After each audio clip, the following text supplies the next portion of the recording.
orang yang tidak tahu pasti tidak berdosa? Enak dong kalau kayak gitu. Seperti ada kakek-kakek yang datang ke seorang ustadz, terus dia berkata, "Ustadz, saya lebih memilih tidak menuntut ilmu." Loh, kenapa? Sekarang saya tanya sama ustadz, kalau saya tahu itu maksiat, terus saya kerjakan, dosa tidak?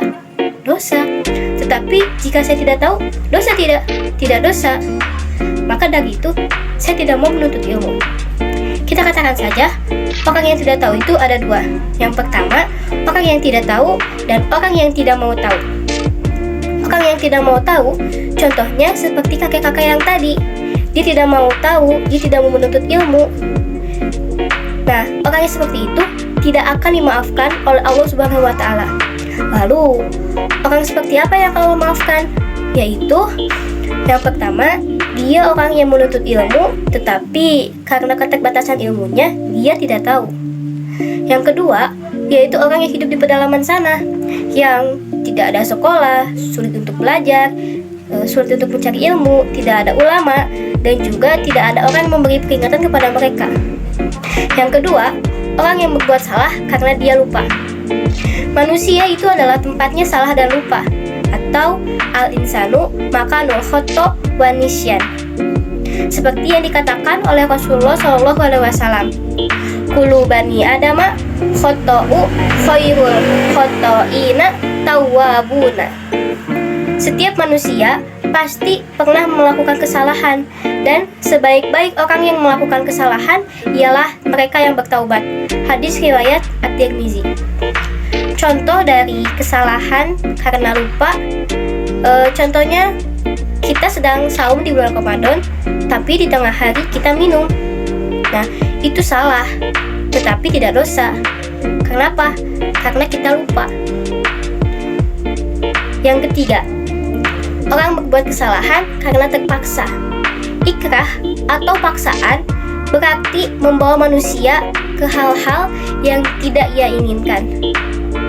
Nah, paksaan ini ada dua. Ada paksaan di bawah todongan orang lain, dan juga ada paksaan karena diri kita sendiri. Contohnya, seperti kita harus melaksanakan sholat, as-sholatu qa'iman, sedangkan sholatlah kalian sambil berdiri, tetapi kaki kita sakit, kita tidak bisa sholat sambil berdiri. Nah, itu adalah madorot namanya. Kita tetap harus sholat meskipun dalam keadaan duduk. Itu namanya terpaksa. Seperti kita tersesat di dalam hutan, tidak ada makanan, tidak ada minuman, yang ada hanya babi di depan kita. Bagaimana itu? Kita akan tetap makan babi, meskipun itu salah, tapi karena terpaksa. Itu tidak apa-apa, itu namanya madorot. Yang keempat, orang yang melakukan kesalahan karena hawa nafsu. Contohnya, yang memakan daging babi, minum khamar, berjudi, mencuri, dan sebagainya.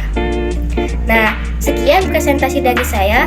Semoga apa yang saya sampaikan bisa bermanfaat bagi kalian semua. Satu kata dari saya, kalian harus menjadi orang yang salah, karena kebenaran tercipta dari kesalahan. Dan jika kita takut salah, kita tidak akan tahu kesalahan kita di mana, dan tidak akan ada orang yang membenarkan ucapan kita. Nah, saya minta maaf jika saya ada salah, baik itu karena saya tidak tahu, karena saya lupa, karena saya terpaksa, atau karena hawa nafsu saya. Karena hawa nafsu adalah fitrahnya manusia. Baiklah, saya tutup dengan doa. Rabbana atina fid dunya hasanah wa fil akhirati hasanah wa qina azabannar. Aqulu qouli hada wa astaghfirullah li wa lakum. Wassalamualaikum warahmatullahi wabarakatuh.